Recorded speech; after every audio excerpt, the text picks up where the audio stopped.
Hello and welcome to episode 18 of Knots to Talk About, a Knots County podcast. Before we get into stuff, just want to say that you can use the code NTTA10 for 10% off of the stickers that we showed last week.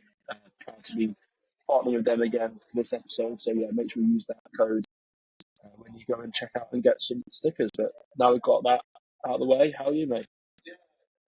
Yeah, happy, mate, to be fair. All good, obviously. We were in decent form until Stockport came to town, but I haven't lost too much sleep over that defeat, so I can't complain, mate. What about yourself? Yeah, mate, I'm good. And obviously I'm a bit frustrated by the news of the FA Cup replay. So I think we should probably start there because obviously as a lower league club, a proud lower league club, it could have a big impact on us. And obviously we're not so long ago we were a non-league club. So I just want to get your thoughts on that. Well, I mean, to begin with, for our sake, will it really impact us? We don't really like cup competitions as of late, but let's say it did. I just think it's a massive disappointment, mate. Obviously, I tweeted about it yesterday. It's just like it is completely to benefit. Not, I wouldn't even say all the Premier League clubs. I'd say it was obviously the big six. They spend endless amount of time crying about schedules like each year, and apparently the FA Cup is the problem with that. Not like, for example, the Champions League where if you get through, you have to play six games if you want to get to the final. So apparently it's the FA Cup's fault, and I think it's ridiculous because then you have to consider like all things such as income for lower league clubs, especially when you talk about as well like some we were in the boat until we got saved obviously by the Danes, but you take your Berries for example, your Macclesfield, the teams that obviously had financial problems, then had to drop down the divisions. And then how is this change gonna help, especially when it's a prime example. You get a Premier League team at home, and then you draw, go away, and then you have a big day out and make a load of money. It don't make any sense to me personally. Hopefully, it changes back, but I don't know. This is what I'm saying though now. Like the modern game's dying for sure. Like again, I said yesterday, it's no longer about the fans. It's all about what money can be drained, and as long as they're like benefiting the teams like City, United, Liverpool, Arsenal, that's where they're going to make the most money. So they literally do not care in the slightest, and I think that's all round the biggest problem, especially with a competition like the FA Cup. History behind it, how many different teams have won it, especially like lower league teams. We've won it ourselves. I just think it's a proper embarrassing decision, mate, to be honest. Yeah, definitely. And obviously we've had some pretty big FA Cup replays, and obviously they've not always gone our way. A couple of batterings, but those are memories that we can have as a club, and wouldn't have been possible without those replays, and they're taking that away from clubs. So I 100% agree with you. A lot of clubs are coming out and starting making statements about it. Do you want to see, at the time of recording, Notts haven't, do you want to see Notts come out and make a statement? As I say, they might have done subsequently after this recording, but do you want to see Notts come out and make a statement about it? I'd love to see it because, again, you talk about the history of the FA Cup. I mean, we are quite easily being able to say that we're the oldest professional football club that competes in it. So I feel like it would be a big statement from us because obviously, again, oldest professional football club, oldest domestic competition in the country. It kind of makes sense for us to do so, especially again after we won it in 1894.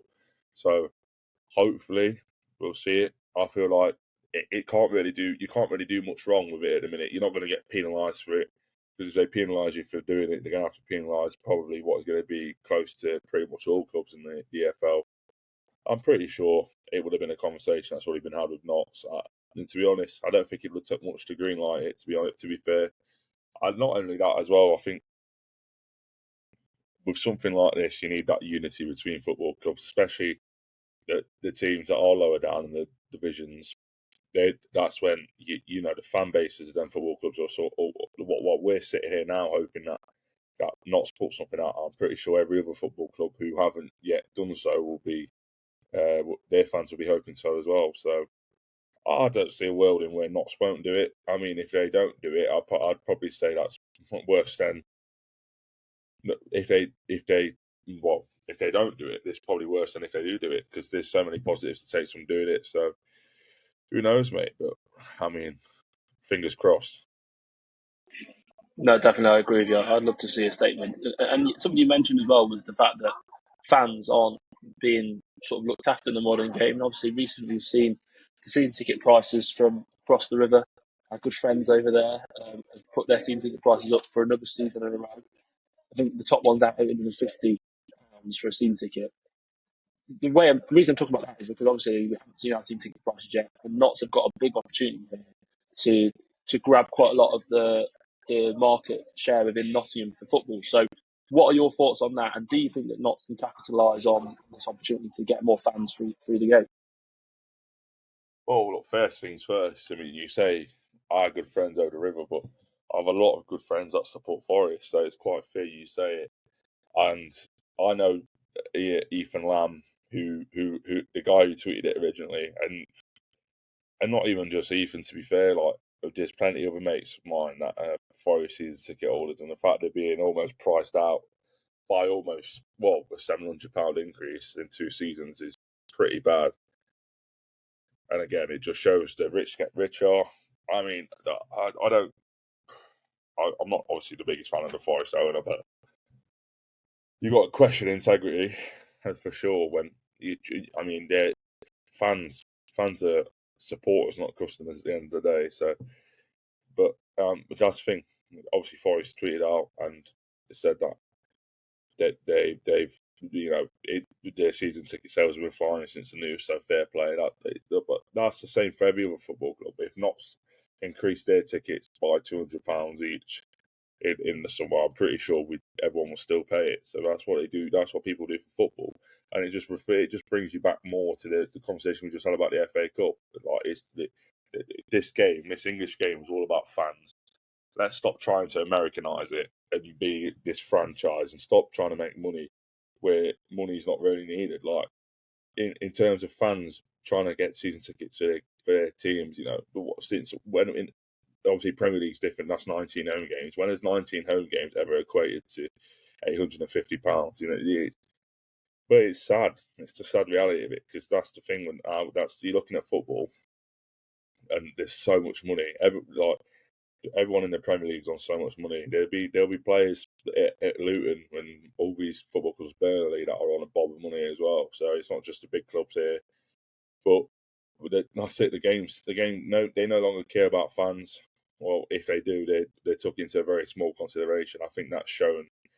Well, that was already shown really by some of the changes with it Sky Sports. I mean, making fans travel like literally to the other side of the country for 8 o'clock kickoff on a Friday night just shows they never really took fans into consideration.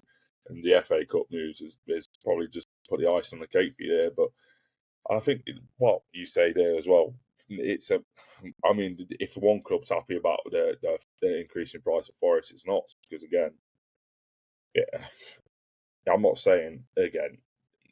I'm no doubt their fan base will still pay that money, but it's not really affordable. If we're gonna put it like no season ticket in the country should cost £850. There's no doubt.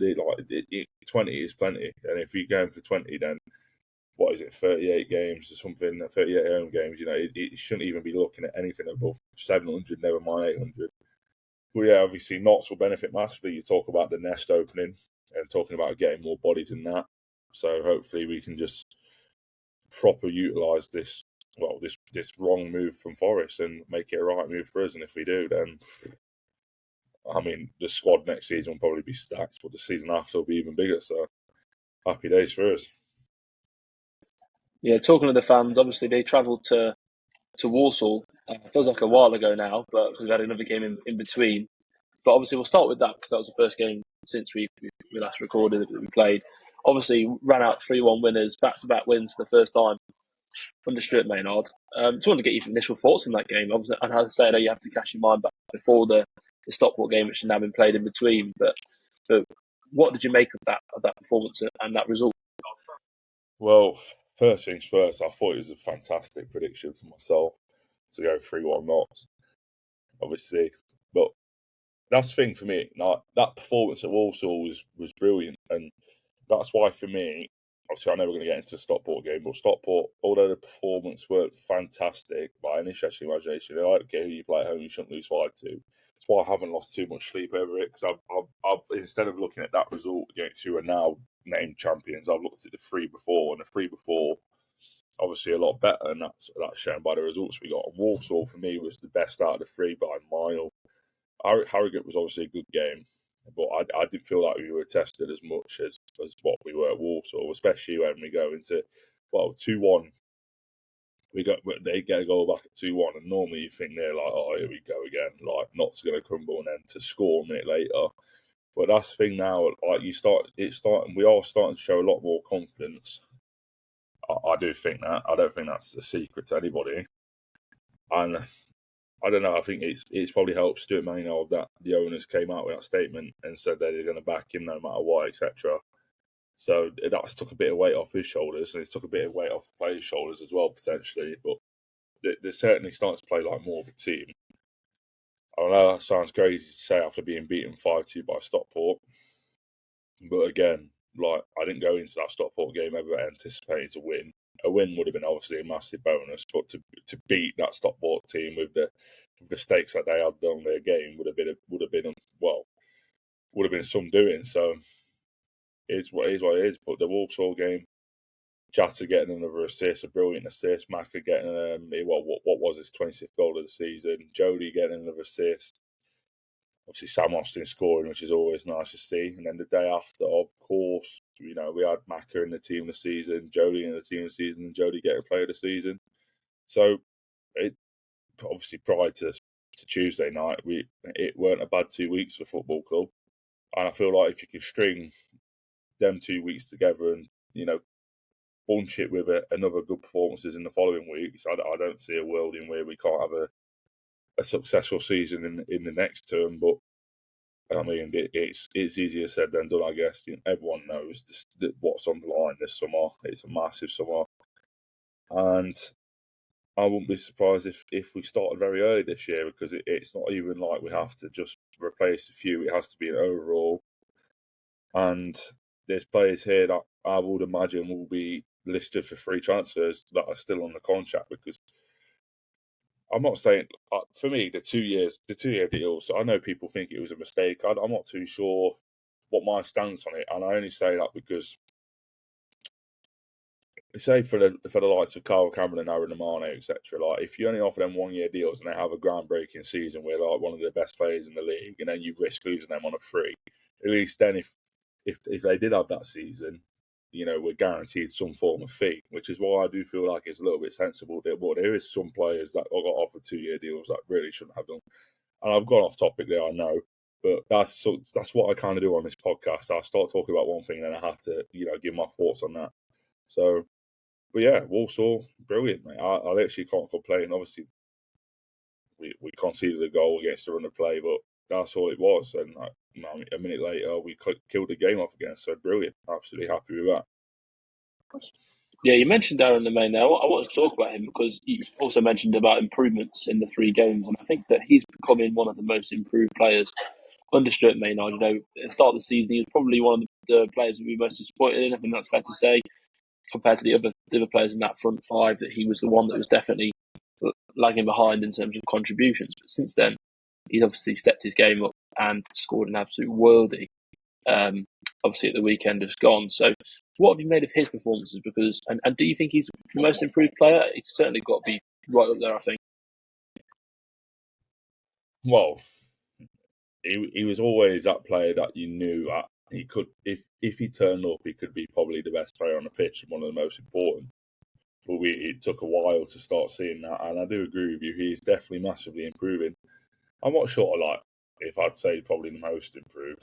He's obviously up there, but I don't know. I just feel like, is it more rather than a team of most improved players? I feel like we're starting to become better as a football team under Stuart Maynard. And I feel like obviously the past 3 results prior to Stockport showed that. But with Aaron, I just think, especially his goal against Walsall, everybody knows that he can do that, and this is why it's frustrating when you see him like receive the ball and turn back around straight away, because you know he's got the ability to twist in and out with a few defenders as he did against Walsall, and then he stuck it in the top corner. So I do think he's definitely a confidence player though as well, and it helps when things are going right on the pitch, because if they have not, he kind of does go missing a little bit. And there has been games this season where he's been massively frustrating to watch as well. Some games he's been really poor, but as of late, I don't think you can have too many complaints. Obviously, you've got the equaliser against MK Dons, part of a back line that kept a clean sheet against Harrogate and scored in a 3-1 win away at Walsall. So you definitely can't have any complaints about his performances so far.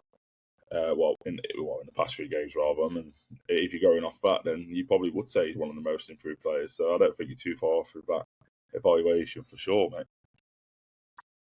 No, definitely. I think he's been really good, especially the last few games.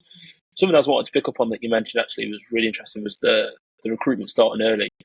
And do you think, because I personally do think we're in a strong position for next season, because we already know, we've known for a while now what division we're going to be in. We haven't been, because we've not been in the playoff race, we know that we're going to be in League 2 next season.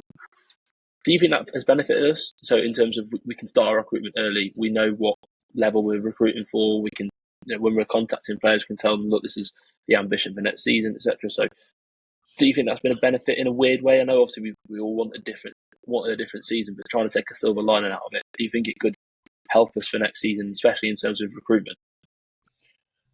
For sure, mate. I feel like the club will definitely know which players they want to retain and which ones they want to get rid of. I don't think that's in any question. I mean, we've got some players at the football club that we haven't seen for months now, and they shouldn't be here next season. It's simple as that. It's not harsh to say. You're here to play football. You're not being paid to sit down and watch from the sidelines. Okay, I get injuries, but even then, there's some players that I know that have got match fitness and just aren't playing. So they're the players that need to be offloaded, because I get they're not on the highest wages at the football club, but they're still on wages that can be freed up to bring in someone who is going to play football for you every week, and that's exactly what we need. And look, I think if the recruitment process of identifying your targets and making contact straight away hasn't been done yet, I feel like, well, the football radar must not be working in the manner it should be. I feel like, especially we're in a better position than anyone because we have this system in place, and I feel like that gives us the advantage above all. And it helps us in the past, find players like Maka, and obviously Jodie's pretty self-explanatory. You just needed Jodie to get back to match fitness, and he has. So then you look at him now, but it's not even just players like that. It's obviously Scott Robertson's that we've found on frees as well. So I have no doubt that the club have already identified players they want to bring in. I could probably name a couple of them off the top of my head that I'd imagine will be on the list. To name one, it would probably be Chris Clark from Altrincham. I don't think that's I think that's undoubted. I mean, he might be a League 2 player next season. I do hope he is, because I'd love to see Altrincham come up. But if not, then hopefully, I'm pretty sure he'd be someone that not definitely identifies a target, because stats don't lie. And the football radar is all about stats, and I'm pretty sure he'll flag high on a lot of searches. But even if it isn't him and it's somebody else, I just say we've said it so long now on this podcast. We just need to get it right. The potential of a club next season is crazy. I don't think anyone is done doubting that, especially with the things going off field. And we've said it on the podcast in the past. You get it right on field, the off-field stuff will take care of itself. People will start coming in, more and more people will start coming in, and obviously, again, the prices across the river will only increase that as well. So if you get the product right on the pitch, we're going to have a good season for sure. But again, that adds more pressure, and there's no doubt about it now. Like, this summer is even bigger than last summer, and last summer was the first season we had back in the EFL. But last summer, we got a few things right, but the wrongs outweigh the rights. And this summer, if you're taking a wrong turn, then it needs to be a minimal of one, not multiple, which we've taken this season. So I look, obviously that, and we speak about it off podcast and on podcast that I'm not the big. I weren't very impressed with the people who are in charge of the recruitment, but if they get it right next season, I'll be the biggest fans again. It's not hard to win people back over in football, especially your fan base and the people that care about the football club. So let's get it right, mate, and we'll be flying. I have no doubt.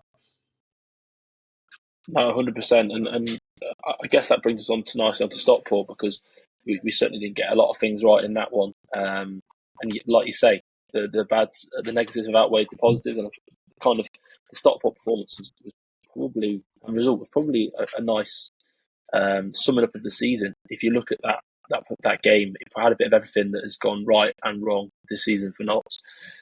The first goal obviously was a defensive error. That obviously was from Aidan Baldwin. I just want to get your thoughts on him, because obviously he can put in 9 out of 10 performances. He can, when he's on form, I think we in agreement he's probably our best defender. But obviously there are also games where he makes mistakes. He's probably more error prone than any of the other defenders at the club, or he tends to make the bigger mistakes. So what are your thoughts on that first goal? Obviously it puts us on the back foot against a team that are, I have to add as well, we missed an early chance, which has been a big theme of our recent results and recent games, has been missing early chances. So what were your thoughts on the early chance being missed, but also obviously the mistake, kind of summing up how our season's gone, I suppose? Yeah, again, well summarised from yourself. I feel like if you, at the end of the season, if you wanted any showcase of, like a slideshow of Notts this season, them two would be screenshotted and placed in it. I think Maka has to score. If he scores, it could be a different game. I say it could be, not it would be, because you just, obviously with the stakes that were on it, you just never know. But at least then, if it goes in the back of the net, you have that opportunity to make it a different game, because you want to look very early, and it puts a lot of pressure on Stockport. But obviously he didn't convert. And then obviously Aidan Baldwin again, typical really of Aidan to make a mistake. I don't say that in a dig sort of way. I don't think anyone connected with Notts would take it that way. I feel like everyone knows that it is pretty typical of him. He has made a lot of mistakes this season. But is he worth retaining and offering a new deal? I think so. I do think so, because I know he makes mistakes, but for me, if you don't retain him and you don't offer him a new deal, I think it'd be a bad. It would be a pretty poor decision. Again, yes, he makes mistakes, but in terms of his technical ability, if Aidan Baldwin has a good game, he has a very good game. That's the difference with Aidan. I think you notice when he's having a very good game, and I feel like, again, confidence has probably been shot with him a few times this season, but again, he's played at high levels for a reason. He was in, well, obviously MK when he was at MK Dons, they were the League One playoffs. So I don't know if he was involved in the squad, but I know he played a chunk of the season for him. So you don't do that being a bad footballer. And I even think this season, although again he's made a few mistakes, well, I say a few multiple really, but I still feel like he's someone that you probably do have to offer, because especially when you consider who we've offered 2-year deals to in the past. I think Aidan probably Worthy's one. I do feel like in a better back line he would be a very good defender. And I just, I'm not saying Macari and Cameron are two bad players side by side of them. They're not. But everyone knows that there's going to be an overhaul with defenders this season, or this upcoming season. The back line has to get stronger, and I don't think Aidan Baldwin looks out of place in a stronger back line for Notts, personally. And to be fair, I'd like to get your thoughts on that as well, because I always look at Aidan and think, like, on his day, he's the best centre back at the football club, but off his days, he acts like he's the worst. He plays like he's the worst. But I feel like if you put him into a solid back line, I feel like you get a whole completely different Aidan Baldwin. So, a penny for your thoughts, please, mate. Yeah, it's a tough one with Aidan. Like, you've summarised it quite well there, to be fair. Like, on his day, I think he's unbelievable. And I think that he, like I say, when he's on it, he's the best defender at the football club. I think there's no doubt about that.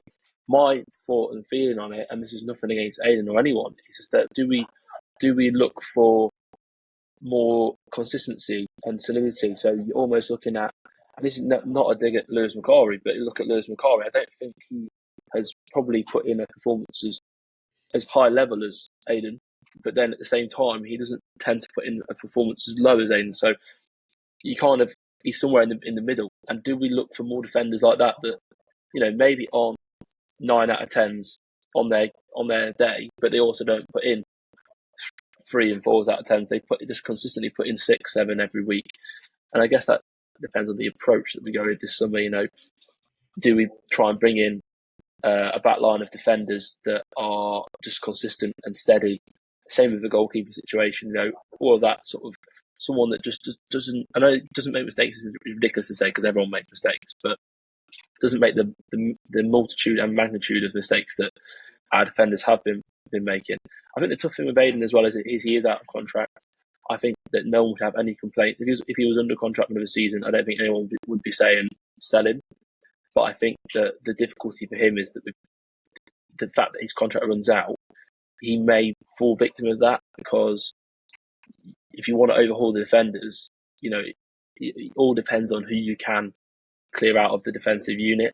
And there are players under contract that people probably would rather see go than Aiden, but they might not be able to get him off. You might not be able to get him off the books.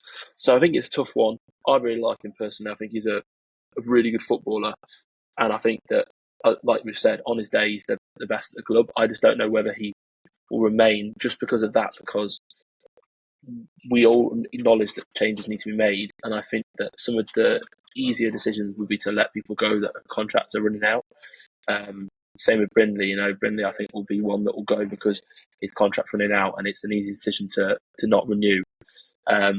So I think it's tough. It is tough, but something that moving on to the next goal that we conceded, the penalty, the first penalty.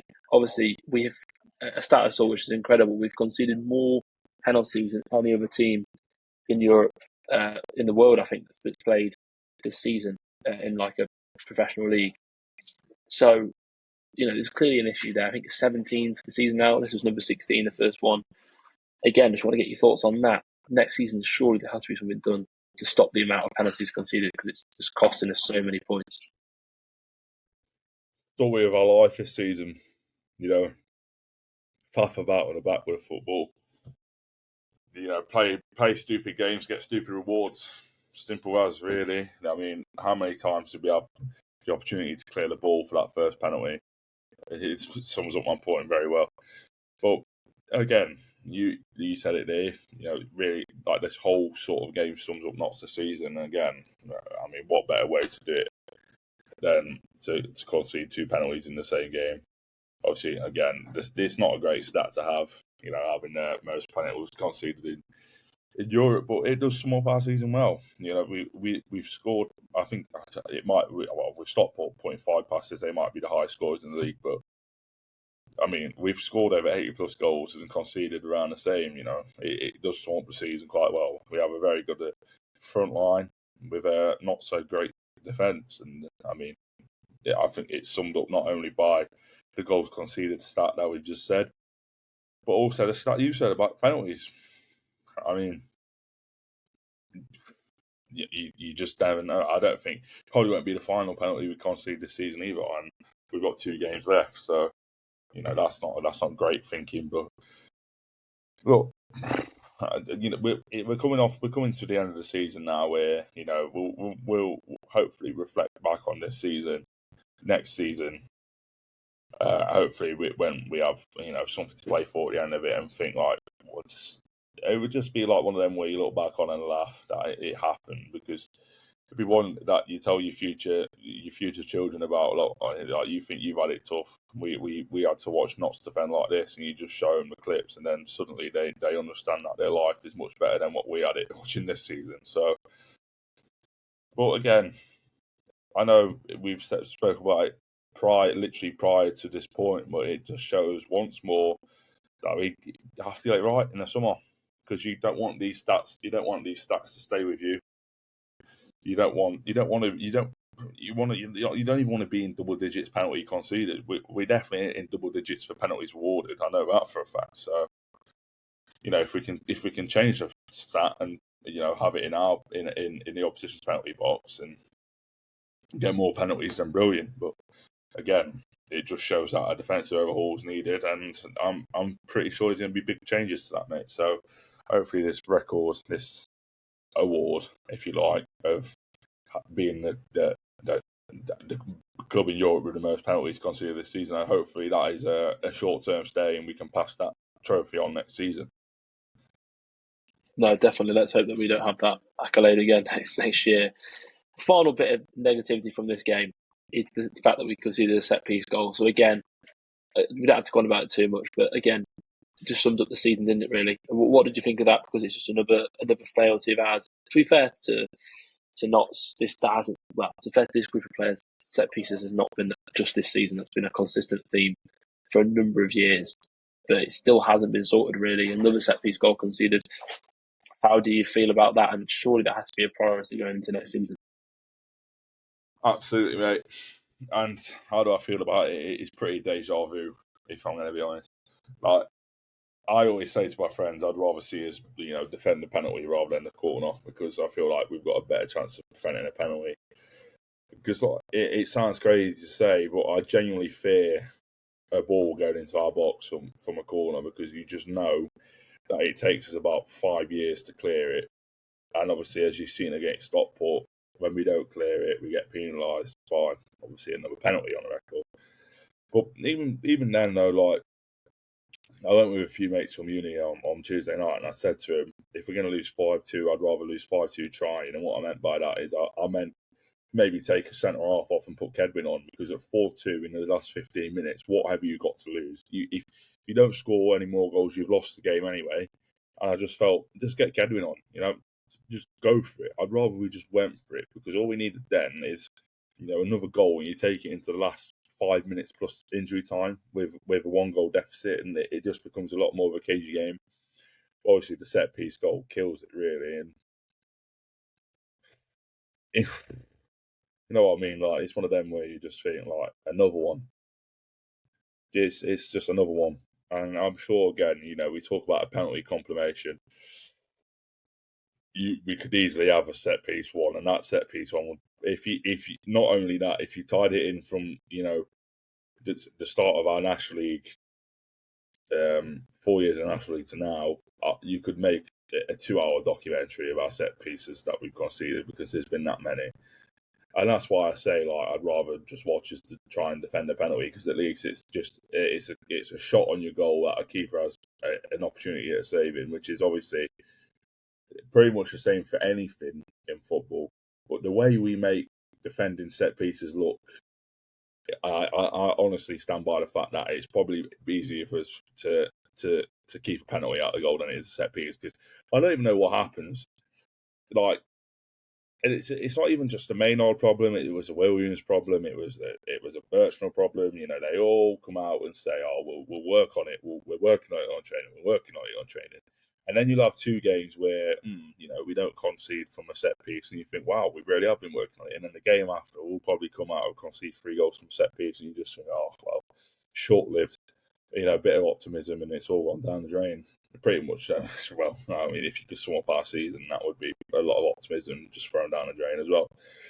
But, yeah, with, obviously, the overhaul that's expected of the back line in the summer, hopefully, we will have better equipped defenders to defend set pieces. And if not, then, we've lost half the battle already, because we'll be in a pretty similar boat than we are this season. And I hope we're really not in a similar boat to this season, because it as much as it's been a joy to do this, and obviously the social media, it's been a tough watch at times, and we could do without watching that again for sure. Yeah, I think it's really interesting you mentioned about the fact that 1 week we look like we've got better defending set pieces. We look like we've got better, getting rid of mistakes, and then we sort of capitulate and do it again. And maybe it speaks to a mental thing, because I think these players have got ability. They show they can do it. I think one stat that was really incredible in not a good way was the fact that 60% of our goals this season were conceded in just 13 games. So it just shows that in certain games like this one, we just can't stop conceding. There's games where we just concede so many goals. It's just a ridiculous number. And what chance have you got when you concede 5 goals of getting anything from a game? And obviously, I know we got the point at Grimsby when we conceded 5, but that, again, ridiculous that we scored 5 and you only get 1 point. But just talking on some positives, but also maybe a tinge of negativity again. Crowley got a goal, and so did Langstaff. 2-2 for Langstaff. Obviously, we've got moving on to our final home game of the season this weekend. Do you think that would be the final time that we've seen Macaulay Langstaff at Meadow Lane? Obviously, firstly, what are your thoughts on him scoring it yet again? Obviously, he keeps scoring. What a player. But also, could it be the final time we see him play for Notts, at least at Meadow Lane? Look, I was happy that he scored, obviously, because I want him to get the golden boot. I feel like he deserves it. And I want him to be not only in this division, I want him to be in the whole EFL. And if he is, obviously, again, that will attract interest, big interest from the clubs above. And to answer your question about do I think it'll be the final time we see him at Meadow Lane, I'm obviously not speculating anything. If I'm going to be honest and give my honest opinion on that, I do think this will be the final dance for Macca at Meadow Lane, because I just think as well, he's 27 next season, 28. Age never comes down; it only goes up. And I feel like he's entering his prime years really. And I feel like especially if 27 goals he's currently on, as far as I'm aware, and we're playing against 2 teams that we've got right down at the bottom. So there's no reason why Macca can't get 30. And I think 30 goals in League Two, that's a player that's going to have a heap of interest that for a lot more money than what Notts signed him for. And I feel like then you can't take the risk of holding on to him, because I always say it, if you get offered like £1 million for Macca, for example, I feel like that's something you can't refuse, because if you refuse it and you're stubborn, you keep him for another season, then Macca either doesn't have the same return or has a season-ending injury early on, such as the likes of Geraldo and Matty and Kedwin. Obviously, Kedwin's back now, but he was out for a long term season. Like that, his stock would plummet. He's back down to being, that not the £50,000 striker that we obviously signed originally, but his stocks are very much lowered because he's not playing football. He's not going to be on the pitch, and I feel like if not so offered £1 million for him in this summer, I do think that would be the end of him, because I just feel like it wouldn't be the best idea to hold on to him. Obviously, it sounds crazy because he's obviously scored a lot of goals. His contribution to the football club has been amazing. But this club's all about growth, and it's all about financial, it's not only stability but growth as well. And if you're getting offered £1 million for a player such as Macca, although it's obviously going to be really hard to see him go because of, 3 more goals, and that's 1 more goal, and that's 70 league goals in the past 2 seasons. And who would have ever thought that would have been one of our strikers? And probably nobody. But I'd love him to stay because I love him. I think everyone does at the football club. But would it be a sensible thing to do to refuse 7 digits for him? I don't think so.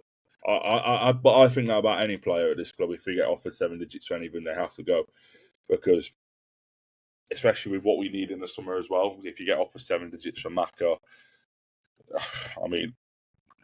that's enough to build you a squad that's going to compete. And when you have the potential that this football club does, and also the problems that need to be sorted in terms of the back line, in terms of your structure, in terms of just bringing better players into the club, you kind of need that. And £1 million is enough to not only replace Macca. Obviously, it's going to be difficult, and I'm not expecting someone to come in and get the same return, but you've got the best opportunity of doing it with the money that you're being provided for his sale. You also have money again to put into other areas of the football pitch, which is obviously again what we most certainly require. So yeah, I'm going to go into Saturday anticipating that will be the final time we see Macca in a Notts shirt at Meadow Lane, and if it's not, then that will be a very, very pleasant surprise. No, I think you've summed it up beautifully there, mate. I haven't got anything to add, really. I think you've taken the thoughts out of my mind, really, in terms of exactly what I'm thinking. I think it will be, and I think that a sale is, you have to do what's right for the club, the best decision for the club ultimately. And as hard as it'll be to see him go, if I don't want to talk as if he has gone because he hasn't, but if he does ultimately make the decision he wants to move on, and we can get money that we can ultimately reinvest in a squad, then it could be the best for all parties. But moving on to that game, obviously we've got Colchester this weekend. Games against the teams in the bottom four this season have been pretty crazy. Obviously, our game against them at their place was 5-4 to them. In the games against the bottom four, we averaged 7 goals, just over 7 goals, 7.3 goals a game against the bottom four. So we could be in for a bit of a crazy one this weekend. What do you make of it? What are your expectations going into this? Because obviously Colchester, they look like they're going to stay up, but they still could go down. So they are still playing for survival. Well, Colchester, where you alluded to there, that was, as far as I can remember, one of 4 games where we've conceded 5 goals this season. Obviously, Stockport most recently, sort of an opening day of the season, Grimsby away in Colchester. So the fact that even then, you look at it in terms of the bigger picture, a quarter of our goals that we've conceded this season were conceded in 4 games. That's another stat you don't really want, but it's actually one that we have. And Colchester away, I was there for that, and it was just a bizarre game of football from start to finish. They weren't the best watch. It was very strange, to be honest, to even be there for, because you didn't expect it. But again, like you said there, 7 goals averaged against the teams and down at the bottom. When has that ever been good enough? That's the difference between us and the bigger teams of the season, because look, 7 goals on average against teams at the bottom. Yet you see Wrexham, who've obviously just been promoted, they put 6 past Forest Green.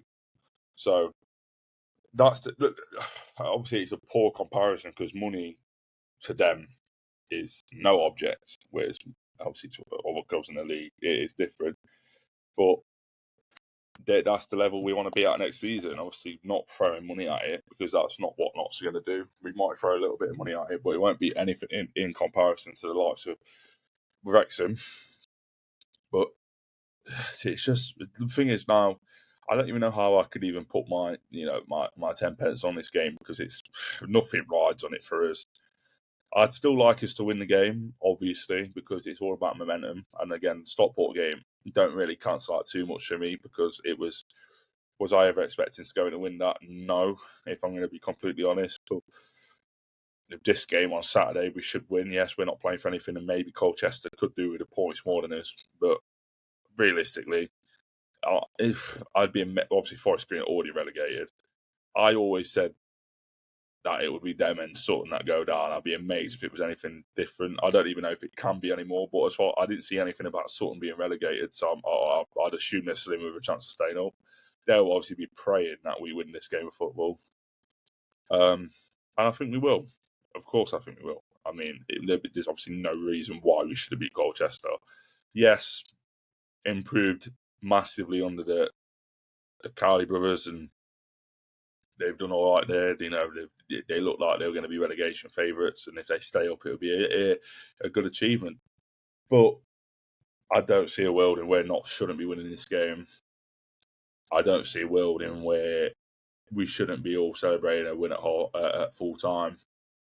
And if we're not, then alarm bells for sure, because I get it's the end of the season and they don't really mean too much for us, but the quality that we have in the squad, albeit a squad that hasn't lived up to its potential this season, should be beating Colchester at home. Yet we said that about Sutton at home. We obviously were defeated, but we're in a different situation now. We're starting to look like a better footballing side, starting to look like a better team. Yeah, okay, again, it sounds crazy to say after a 5-2 against Stockport, but they are champions for a reason. And yeah, I think we should win this game. But what about yourself, bro? Yeah, I'm probably going to. I do agree with you. But I'm going to probably be the one that being the alarm bells with my score prediction, which I'll give you in a second. I do think we probably should. Like you say, they're in the bottom 3. You play these teams at home, you should beat them. It's simple as that. That's no disrespect. It's nothing to do with the stature of the club. It's just to do simply with their league position. But like you said, the teams at the bottom, we've struggled against this season. Obviously, we beat Forest Green at home, but only just. We lost to Sutton at home. So I'm going to ask you your score prediction after this, but I'm going to go for Notts 2, Colchester 2, just because, like you've also mentioned, they're fighting for. They still could go down. I think they need probably 2 more points to stay up. They've got a game in hand on Sutton, so 2 more points would confirm them safe, or at least definitely 3 would definitely confirm them safe. But I think they've got stuff to play for here, and it's the performance for me that will matter the most. Look, I want us to win. I think we should win, but I just think based on the fact they're fighting for something, I've gone for 2-2. What about yourself? Can I get a score prediction? Yeah, I mean, I can see a 2-2 draw, don't get me wrong. But I feel like Notts will win the game, of course, because no disrespect to Colchester, the longer the game goes on and the longer, of course, I still think they'll be safe, but it's never a guarantee until it's a guarantee, and it's not guaranteed right now. So they'll see this football match as one that they have to win. And it's definitely not going to be a Colchester side that come and sit back and try and defend to try and leave with a point. I mean, they might do, because the overall picture, a point will probably be just about enough. But, I mean, they'd be crazy to do so. I think, although Notts have been better previously, it's not the worst team to go away to, especially when you've already beat us this season as well. But I can just see it being a tight game, very cagey, because, again, that's not necessarily me saying, I think Notts going to play poorly. I just think Colchester really need to win this game in football. And as the longer the game goes on, level, obviously, then they have the thought of, do we settle for a point and do we try and nick the game? And if they do try and nick the game, that opens up a lot of space, and you know how we can be on the break. But again, if they do try and sit back for a point, will we break them down? I'd say we struggle. So I don't think that a draw you predicted isn't the worst shot in the world. But as a man that has got his prediction right previously, most recently as well, I'm going to throw mine out there, and I'm going to go 3-1 again. I think 3-1 again. Colchester probably go 1-0 up. Notts love to concede first at the minute at home. But I just think quality shines through, and I don't mind Colchester. And to be fair, obviously, I do think they'll stay up anyway. And I think after this weekend, it'll probably be a guarantee. Hopefully, because they are a decent football club.